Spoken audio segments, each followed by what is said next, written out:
భారతదేశం పండగల దేశం. ప్రతిరోజు ఎక్కడో ఓ చోట ఏదో ఓ పండుగ జరుపుకుంటారు ప్రజలు. అయితే దేశవ్యాప్తంగా జరిగే పండుగలు తక్కువ. కానీ దేశాన్ని ఒక్కటి చేసే పండుగల్లో హోలీది మొదటి స్థానం. మతాలు, కులాలు, ప్రాంతాలకు అతీతంగా చిన్న పెద్ద తేడా లేకుండా దేశమంతా హోలీ జరుపుకుంటారు.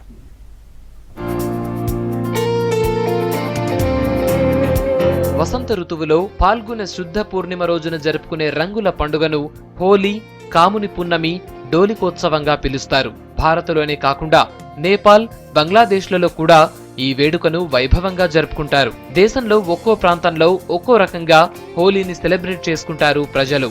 గుజరాత్లో హోలీ సందర్భంగా ఉట్టి కొడతారు. ఒడిశాలో రాధాకృష్ణుల్ని ఊరేగించి వారికి రంగులర్పిస్తారు. పశ్చిమ బెంగాల్లో దీన్ని డోలీ పూర్ణిమ పేరుతో సంగీతోత్సవాన్ని నిర్వహిస్తారు. పంజాబ్లో హోలీ మరునాడు జరుపుకునే పండుగ హోలా మొహల్లా. ఈ పండుగలో సిక్కులు తమ యుద్ధ విద్యల్ని ప్రదర్శిస్తారు.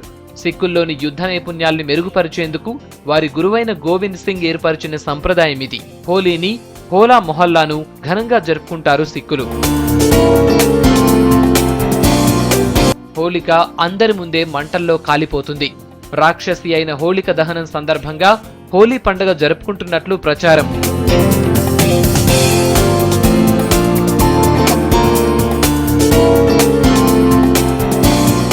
ఫాల్గుణ పౌర్ణమి నాడు కాముని పున్నమి పేరిట సంబరాలు జరుగుతాయి.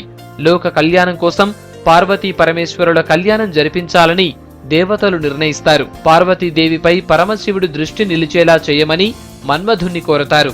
అలవాటు ప్రకారం శివుడిపైకే మన్మధుడు బాణాన్ని ప్రయోగించి తపోభంగం చేస్తాడు. ఆగ్రహం చెందిన శివుడు మూడో కన్ను తెరిచి మన్మధుణ్ణి భస్మం చేస్తాడు. అలా కోరికలు దహింపజేసిన రోజు కావటం వల్ల ఆ రోజు కామదహనం పేరుతో మన్మధుడి బొమ్మను గడ్డితో చేసి తగలబెడతారు. ప్రతి ఏటా వచ్చే హోలీ పండగ కులమతాలకు అతీతంగా దేశ ప్రజలందరినీ ఒక్కటి చేస్తోంది.